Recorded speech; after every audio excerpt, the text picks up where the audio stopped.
नमस्कार दोस्तों, स्वागत है आपको चैनल के साथ किसानों मौत यहाँ पर चलेंगे। सबसे पहले बड़ी डिटेल आपको बताएंगे दोस्तों, किसानों के आंदोलन को लेकर बड़ी जानकारी सामने आ रही है। बताएंगे आपको पंजाब के अंदर किसानों ने अपनी रणनीति को नए तरीके से बदलाव किया है। बताएंगे कौन कौन से नए बदलाव किए गए हैं दोस्तों। इसी के साथ में हरियाणा की पुलिस की ओर से उड़ाए जा रहे ड्रोन को लेकर पंजाब पुलिस की ओर से नाराजगी व्यक्त की गई है। बताएंगे क्या है पूरा मामला। इसी के साथ में राकेश टिकैत ने भी महापंचायत बुलाने का ऐलान कर दिया है दोस्तों। बताएंगे और भी क्या कुछ जानकारी सामने आ रही है। और भारतीय जनता पार्टी ने बाबरी मस्जिद को तोड़ने वाले बीजेपी के नेता को दिया है राज्यसभा का टिकट। बताएंगे क्या है पूरा मामला दोस्तों। इसी के साथ में इंडिया गठबंधन के एक और विधानसभा ने बीजेपी सरकार के द्वारा लाए जा रहे एक राष्ट्र एक चुनाव का किया है जोरदार विरोध। बताएंगे क्या है पूरा मामला दोस्तों। और महाराष्ट्र के अंदर शरद पवार कांग्रेस पार्टी की जिम्मेदारी संभालने वाले हैं। बताएंगे आपको क्या एनसीपी का कांग्रेस पार्टी में विलय होने वाला है। एक एक करके चलेंगे, सभी बड़ी अपडेट और सारी बड़ी जानकारी आप तक पहुंचाएंगे। लेकिन उससे पहले अगर आप भी मानते हैं कि लोकसभा चुनाव के अंदर जनता पुरजोर परिवर्तन चाहती है और देश के किसानों की सारी मांगे पूरी की जानी चाहिए, और इसी के साथ में शरद पवार को महाराष्ट्र के अंदर कांग्रेस पार्टी में अपनी पार्टी को विलय करा के जिम्मेदारी लेकर मैदान में उतरना चाहिए, तो इस वीडियो को लाइक करके लाल बटन दबाकर चैनल को सब्सक्राइब करके बेल आइकन दबाकर कमेंट बॉक्स में जय हिंद जय भारत जरूर लिखेगा। चलते हैं सबसे पहले और बड़ी खबर की तरफ, जहां पर किसान अपनी मांगों को लेकर लगातार दिल्ली में मार्च करने की कोशिश कर रहे हैं। मंगलवार को हरियाणा के संबू बॉर्डर पर किसानों का जबरदस्त जत्था देखने को मिला था। उसके बाद पुलिस प्रशासन की ओर से रोकने के लिए आंसू गैस के गोले छोड़े गए थे। अब दोस्तों किसानों ने अपनी रणनीति में कई बड़े बदलाव किए हैं। किसानों ने फैसला लिया है कि अभी वेट एंड वॉच किया जाएगा। दरअसल दोस्तों भारतीय जनता पार्टी की केंद्र सरकार के मंत्रियों को वीडियो कॉन्फ्रेंसिंग के जरिए किसानों की समस्या को सुनना है। सरकार ने फैसला लिया है कि केंद्रीय मंत्री वीडियो कॉन्फ्रेंसिंग करेंगे, किसान समूहों के नेताओं की से बातचीत करते हुए समाधान करने की कोशिश करेंगे। हालांकि इससे पहले तो कार्यक्रम पूरी तरीके से फ्लॉप हो गया था और आज एक बार फिर से केंद्रीय मंत्री बैठने वाले हैं। देखते हैं दोस्तों क्या किसानों की मांग मानी जाएगी, क्या एमएसपी पर कानून बनाया जाएगा, क्या 58 साल से ज्यादा किसानों को पेंशन की व्यवस्था की जाएगी, क्या भारतीय जनता पार्टी के केंद्रीय मंत्री अजय मिश्रा टेनी के बेटे आशीष मिश्रा टेनी को फिर से जेल भेजा जाएगा, क्या किसानों को मुआवजा देने पर रजामंदी हो जाएगी। ऐसे कई सारे सवाल है जिसका जवाब भारतीय जनता पार्टी को देना है। जालंधर के अंदर संयुक्त किसान मोर्चा के नेताओं ने वार्ता के दौरान कहा कि गुरुवार को पंजाब के सभी टोल प्लाजा पर 11 बजे से दोपहर 2 बजे तक हम लोग प्रदर्शन करेंगे और टोल को 3 घंटे के लिए फ्री कर दिया जाएगा। 16 फरवरी को भारत बंद का कॉल दिया गया है, जिसमें मजदूर संगठन के लोग भी शामिल होंगे। किसानों की ओर से अब ड्रोन को काउंटर करने के लिए पतंगे उड़ाई जा रही है दोस्तों। दरअसल पुलिस प्रशासन की ओर से ड्रोन का इस्तेमाल करके आंसू गैस के गोले छोड़े जा रहे थे, जिसके कारण प्रदर्शन कर रहे किसान परेशान हो गए और उन्होंने अब नई तरकीब निकाली है। पतंग उड़ाकर ड्रोन को फंसाने की कोशिश की जा रही है दोस्तों। पंजाब सरकार के ड्रोन न भेजने के नोटिस पर गृह मंत्रालय का जवाब सामने आया है। आपको बता दें कि पंजाब सरकार ने नोटिस जारी किया कि हमारी सीमाओं के अंदर हरियाणा की पुलिस की ओर से ड्रोन भेजा जा रहा है, ऐसा नहीं किया जाना चाहिए। ये हिंदुस्तान पाकिस्तान का बॉर्डर नहीं है। अगर हमारी पुलिस को मारकर कोई पंजाब में भाग जाएगा तो क्या हम उसका पीछा नहीं करेंगे। हरियाणा पुलिस की ओर से जवाब दिया जा रहा है। दरअसल दोस्तों हरियाणा के ड्रोन पर पटियाला प्रशासन ने ऐतराज जताया है। डीसी पटियाला ने अंबाला के डीसी को लेटर लिखते हुए इस पूरे मामले पर जवाब मांगा है। देखते हैं हरियाणा पुलिस की ओर से क्या कुछ कहा जाता है। साथ साथ पंजाब हरियाणा के संबू बॉर्डर पर फिर से पुलिस और किसान एक दूसरे के आमने सामने आ गए। किसान दिल्ली की तरफ बढ़ना चाहते हैं, लेकिन बड़ी बड़ी बैरिकेडिंग कर रोका जा रहा है। आंसू गैस के गोले फिर से दागे गए हैं, जो जानकारी सामने आ रही है। इसके साथ में मीडिया में दावा किया जा रहा है कि भारत सरकार और किसानों के बीच में 3 मामले को लेकर मुश्किलें फंसी हुई है। सबसे पहला मामला है बीजेपी के केंद्रीय गृह मंत्री अजय मिश्रा के बेटे आशीष मिश्रा से जुड़ी हुई, जिसे जमानत मिल गई थी। उसके जमानत को तत्काल रद्द करने की मांग की गई है, क्योंकि लखीमपुर हत्याकांड में उसका नाम सबसे आगे आया था। किसान संगठनों का कहना है कि सरकार उसकी जमानत को रद्द करवाए। वहीं पर सरकार का कहना है कि आशीष मिश्रा टेनी को कानूनी सुप्रीम कोर्ट से राहत मिली है, तो सरकार इस बीच में नहीं पड़ सकती है। न्यूनतम समर्थन मूल्य को लेकर सरकार की गारंटी के लिए किसान लगातार मांग कर रहे हैं, लेकिन भाजपा सरकार कह रही है कि ऐसा कर पाना संभव नहीं है। इसके पीछे दोस्तों फाइनेंस की बातें कही जा रही है, यानी पैसा ज्यादा लगेगा, इस तरीके की बातें चल रही है। फसल की लागत से 50% ज्यादा पर खरीदने की मांग की जा रही है। जो स्वामीनाथन आयोग की रिपोर्ट में कहा गया था उसी पर खरीद की मांग की जा रही है। 2021 के आंदोलन वापस होने के बाद भारत सरकार ने कहा था कि इन मुद्दों को भी जल्द सॉल्व किया जाएगा, लेकिन अब तक मुद्दे सॉल्व नहीं किए गए हैं। तो अब किसानों की ओर से प्रदर्शन करना पूरी तरीके से उचित है। वहीं पर भारतीय जनता पार्टी के केंद्रीय मंत्री अनुराग ठाकुर कह रहे हैं कि आखिर बार बार नई मांगे क्यों रखी जा रही है। सवाल सबसे बड़ा यही है कि एमएसपी को लीगल गारंटी की मांग पहले भी की जा रही थी, अब भी की जा रही है। अभी सरकार मानने को तैयार नहीं है, तब भी सरकार मानने को तैयार नहीं थी। तो नई मांग कौन सी है जिसे बीजेपी सरकार मानने को तैयार नहीं है? आप लोग अपनी राय जरूर लिखकर बताएगा दोस्तों। साथ साथ राकेश टिकैत ने कहा कि आप सभी किसानों और भारतीय किसान यूनियन के पदाधिकारी और कार्यकर्ताओं को संदेश दिया जाता है कि राष्ट्रीय कार्य समिति के नियम अनुसार 17 फरवरी 2024 को उत्तर प्रदेश के जनपद मुजफ्फरनगर स्थित किसान भवन सिसौली के अंदर मासिक पंचायत का आयोजन किया जाएगा, जिसमें देश के मौजूदा हालात और आंदोलन कर रहे किसानों पर हो रहे जुल्म के बारे में विचार विमर्श किया जाएगा। इस मासिक पंचायत में उत्तर प्रदेश, उत्तराखंड, दिल्ली, हरियाणा भारतीय किसान यूनियन के वरिष्ठ पदाधिकारी मौजूद रहेंगे। यानी उत्तर प्रदेश के अंदर भी किसानों की गोलबंदी शुरू हो गई है। धीरे धीरे आंदोलन और ज्यादा बड़ा हो सकता है। यही बड़ा कारण है कि भारतीय जनता पार्टी की केंद्र सरकार कोशिश कर रही है कि जल्द से जल्द मामले को सॉल्व किया जाए। और वैसे भी लोकसभा के चुनाव आ रहे हैं, तो बीजेपी के खिलाफ जिस तरीके से किसानों में नाराजगी देखने को मिल रही है, तमाम राज्यों के अंदर किसान प्रदर्शन करते दिखाई दे रहे हैं। मीडिया की कोशिश के बावजूद ये मुद्दा लोगों तक पहुंच रहा है दोस्तों, और देश के किसानों से जो दोगुनी आय करने का वादा किया गया था वो धरातल पर नहीं उतारा गया है। अब लोग सवाल पूछ रहे हैं। इसी के साथ ही युवाओं को जो 2 करोड़ रोजगार का वादा किया गया था वो भी दूर दूर तक नजर नहीं आ रहा है। तो बीजेपी और प्रधानमंत्री मोदी की ओर से 400 प्लस का जो नारा दिया जा रहा है उस पर गंभीर सवाल खड़े होने लगे हैं, और यही बड़ा कारण है कि मामले को जल्द सॉल्व करने के प्रयास किए जा रहे हैं। देखते हैं 16 तारीख को भारत बंद का किस तरीके का असर देखने को मिलेगा। साथ साथ भारतीय जनता पार्टी ने एक ऐसी कोशिश की है दोस्तों जिस पर कई सारी आलोचना होना तय है। आपको बता दें कि भारतीय जनता पार्टी ने कार सेवक अजीत गोपछड़े को राज्यसभा महाराष्ट्र से भेजा है। 1992 के अंदर जब बाबरी विध्वंस किया गया था तो बाबरी मस्जिद पर चढ़ते हुए हाथ हिलाता हुआ बीजेपी का यह नेता नजर आ रहा है। सोशल मीडिया पर अब तस्वीर शेयर की जा रही है, यानी बाबरी मस्जिद के विध्वंस में, बाबरी मस्जिद के डिमोलिएशन में भारतीय जनता पार्टी के नेता साफ तौर पर इन्वॉल्व दिखाई दे रहे हैं। तस्वीरों में स्पष्ट दिख रहा है कि गुंबद के ऊपर चढ़े हुए हैं। अब उनको राज्यसभा का टिकट दिया गया है, जो साफ तौर पर ऐसे व्यक्ति है जिसके खिलाफ कड़ी से कड़ी कार्रवाई होनी चाहिए, उसके इन्वॉल्वमेंट को लेकर जांच होनी चाहिए, लेकिन उसे इस तरीके से अवार्ड दिया जा रहा है। राज्यसभा की टिकट दी गई है। आप लोग अपनी राय जरूर लिखकर बताइएगा दोस्तों। साथ साथ भारतीय जनता पार्टी के केंद्रीय मंत्री अर्जुन मुंडा आजकल किसानों से बातचीत करके मामले को सॉल्व करने की कोशिश कर रहे हैं। मीडिया वालों ने सवाल पूछा तो उन्होंने जवाब देते हुए कहा कि जल्द मामले को सॉल्व कर लिया जाएगा। किसानों से पॉजिटिव बातें चल रही है, कोई दिक्कत नहीं आने वाली, लेकिन इसके बावजूद मीडिया के संवाददाता की ओर से ऐसे सवाल पूछे जा रहे हैं जिसकी जमकर आलोचना हो रही है दोस्तों। अजीत अंजुम ने वीडियो शेयर करते लिखा कि सर आप समाधान की बात कर रहे हैं, लेकिन यहाँ पर जो विपक्षी पार्टी राहुल गांधी ये सब किसान के पक्ष में है, जो आंदोलन कर रहे हैं उनके पक्ष में है, तो लगता है राजनीति भी बहुत हो रही है, लगता है ऐसे में समाधान निकलेगा। यानी मीडिया वालों की ओर से ही उल्टा राहुल गांधी कांग्रेस पार्टी विपक्ष को लेकर केंद्रीय मंत्री से सवाल पूछा जा रहा है। उल्टा मीडिया वाले ही कह रहे हैं कि आंदोलन राजनीतिक हो गया है, राहुल गांधी इन्वॉल्व हो गए हैं। अजीत अंजुम ने आगे लिखा कि केंद्रीय मंत्री से एक रिपोर्टर का सवाल सुनिए। सवाल ऐसा है कि सारा कसूर विपक्ष का है, एक भी सवाल इन मंत्रियों से इनकी वादा खिलाफी पर नहीं पूछा जाता, मोदी की वादा खिलाफी पर नहीं पूछा जाता, जिन्होंने डबल आय करने का वादा किया था 2022 के अंदर ही 2 साल और ज्यादा हो गए हैं। मंत्री जी से पूछना चाहिए कि मंत्री जी आप बड़े बड़े बातें करते थे, 2 गुना आय करने की बातें करते थे, अब कहां गया आपका 2 गुना का वादा। लेकिन उल्टा विपक्ष को ही इन्वॉल्व करके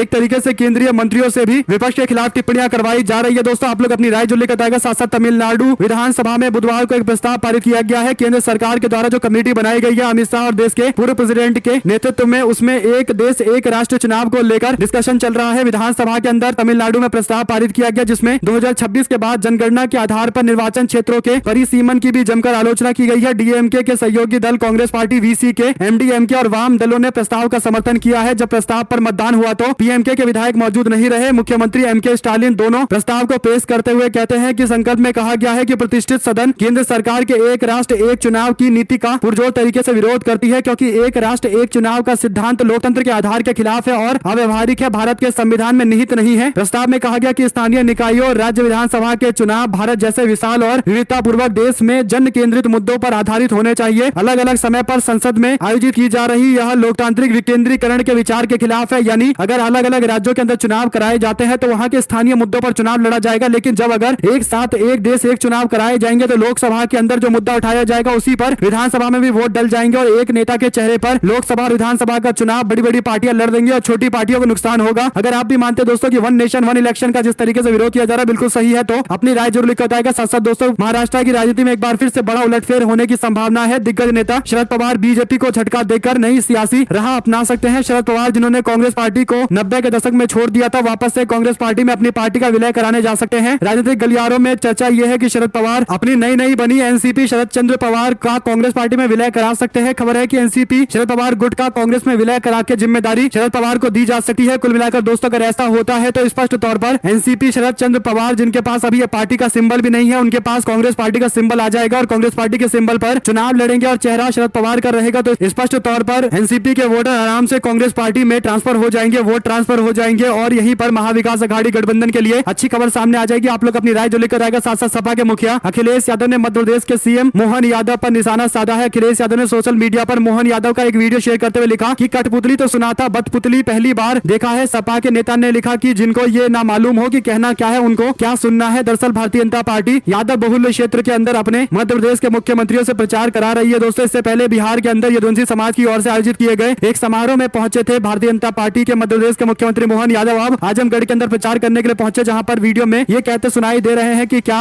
बोलना है, किन बातों को आगे रखना है, कौन से मुद्दे उठाने हैं। यानी उन्हें पता ही नहीं है कि वो आजमगढ़ आए तो उनको क्या बोलना है। बीजेपी के नेता से पूछ रहे थे, जिस पर अखिलेश यादव ने तंज कसते हुए बातें कही है। साथ साथ दोस्तों सचिन पायलट गंगपुर पहुंचे थे, जहां पर भारी संख्या में लोगों ने सचिन पायलट का समर्थन किया है। लोगों ने Sachin Pilot I love you के नारे लगाए हैं। बड़ी संख्या में पार्टी के कार्यकर्ता नेता दिखाई दे रहे हैं और जोश जिस तरीके से कार्यकर्ताओं में है, संदेश स्पष्ट दे रहा है कि आने वाले दिनों के अंदर सचिन पायलट को राजस्थान में और बड़ी जिम्मेदारी दी जाएगी। साथ कर्नाटक के मुख्यमंत्री सिद्धरमैया ने अपने खिलाफ दर्ज एक एफआईआर को खारिज करने की मांग के लिए सुप्रीम कोर्ट में याचिका दाखिल की है। उनके खिलाफ ये प्राथमिकी साल 2022 में हुए विरोध प्रदर्शन के दौरान ब्लॉक किए गए सड़कों को लेकर दर्ज की गई थी। विशेष अनुमति याचिका में कोर्ट उच्च न्यायालय के उस फैसले को चुनौती दी है जिसमें सीएम सिद्धरमैया और अन्य विशेष अदालत में मुकदमे की कार्रवाई को रद्द करने की मांग की याचिका डाली गई थी। प्रत्येक याचिकाकर्ता पर 10,000 रुपए का जुर्माना लगाते हुए कर्नाटक उच्च न्यायालय के न्यायमूर्ति कृष्णा एस दीक्षित की पीठ ने पिछले सप्ताह सीएम सिद्धरमैया को 26 फरवरी को एमपी एमएलए कोर्ट के समक्ष उपस्थित रहने का आदेश दिया था। इससे पहले कर्नाटक हाईकोर्ट ने 7 मार्च को एआईसीसी महासचिव और कर्नाटक प्रभारी रणदीप सुरजेवाला को कोर्ट के सामने पेश होने के लिए कहा है। वहीं पर 11 मार्च को मंत्री एबी पाटिल और 15 मार्च को परिवहन मंत्री रामलिंगा रेड्डी को पेश होने के लिए कहा गया। इन सारे नेताओं के खिलाफ कार्रवाई की तैयारियां चल रही है। साथ साथ दोस्तों अखिलेश यादव को चुनौती देते हुए योगी सरकार के मंत्री असीम अरुण ने कहा कि आप लोकसभा का चुनाव उत्तर प्रदेश के कन्नौज से लड़के दिखाइए, इस बार आपको 4 लाख वोटों से चुनाव हराएंगे। कुल मिलाकर समाजवादी पार्टी का गढ़ कहा जाता है कन्नौज, जहां पर बीजेपी के नेता ओवर कॉन्फिडेंट है कि वो अखिलेश यादव को 4 लाख वोटों के अंतर से हरा देंगे। हालांकि समाजवादी पार्टी को हराने के लिए यहाँ पर अच्छे अच्छे नेता सपना ही देख रहे हैं, लेकिन बीजेपी के नेता हराने की बात करें वो भी 4 लाख के अंतर से। आप लोग अपनी राय जो लेकर आएगा। साथ साथ दोस्तों टुच्चे विधायकों की बातों पर नहीं बोलना है मुझे, अखिलेश यादव को सब पता है। इस्तीफे के बाद सपा के